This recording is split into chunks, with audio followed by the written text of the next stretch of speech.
না, আপনাদের যে তথাকথিত আলেম তারা তো ভাই ইকোনমিক্স সম্পর্কে জানে, তারা সায়েন্স সম্পর্কে জানে। আপনারা এগুলি পড়েন, আপনাদের ইংরেজি শিক্ষা হলো হারাম, আপনারা তো এটা মনে করেন।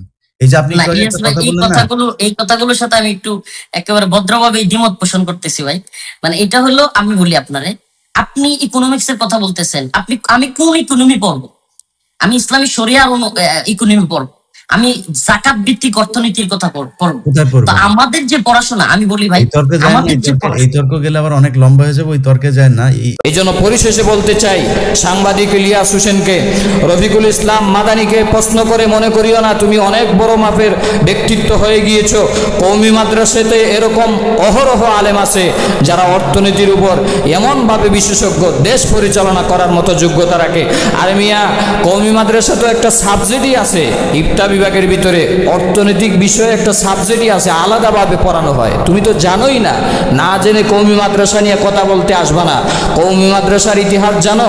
যারা কওমি মাদ্রাসাকে নিয়ে চিনিমিনি খেলে কওমি মাদ্রাসাকে শেষ করতে চেয়েছে, তাদের 14 গোষ্ঠী সহ শেষ হয়ে গিয়েছে ভারত উপমহাদেশে।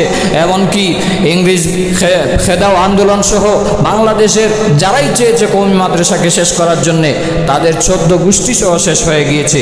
এই জন্য কওমি মাদ্রাসার শিক্ষার্থী, কওমি মাদ্রাসার আলেমদেরকে এত ছোট নজরে দিও না।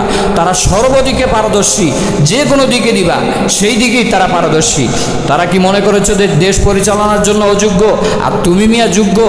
সাধারণ কয়েকটা কথা টক শুধু বইলা নিজেকে মনে করো যে বিশ্বের প্রধানমন্ত্রী এবং ডোনাল্ড ট্রাম্প চাইতেও আরো বেশি মনে করো নিজেকে যোগ্যতা সম্পন্ন।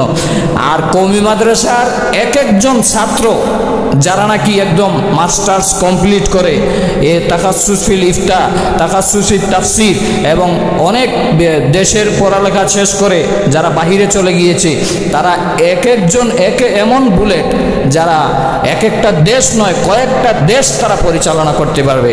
আর তোমার মতো সাধারণ আন্ডা বাচ্চা সাংবাদিক ইলিয়াস, ভালো হয়ে যাও। আবারও বলতেছি, আর যদি মনে করো তোমার প্রশ্নের কারণে তুমি উপরে উঠে গিয়েছো, তাহলে এটা তোমার ভুল ধারণা। ভালো একজন আলেমের সাথে বসো, আমাদের সাথেও যদি সাধারণ বসো, তোমার মিয়া পরনের ফ্যানই ঠিক থাকবে না।